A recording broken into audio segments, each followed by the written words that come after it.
किती भोगले आणि किती सोसले तरीही तिने शिकविले. स्त्री शिक्षणाचे धडे दिले. पुढे सारे तिच्या लेकींनी गिरवले.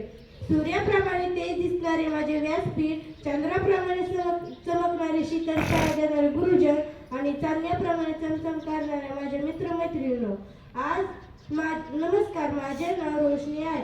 आज आपणासमोर मी सावित्रीबाई फुले यांची यशोगाथा सांगण्यास उभी आहे.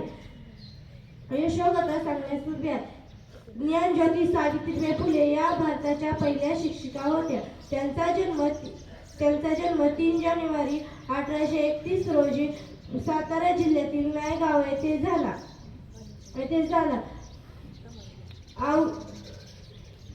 क्रांतीज्योती सावित्रीबाई फुले यांच्या वडिलांचे नाव खंडूजी नरसे पाटील व आईचे नाव लक्ष्मीबाई असे होते.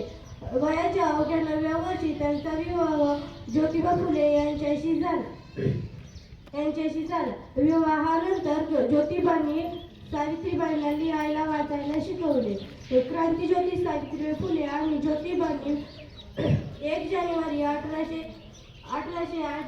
1848 मध्ये पुणे जिल्ह्यातील बुद्धरपेठ येथे शाळा काढली.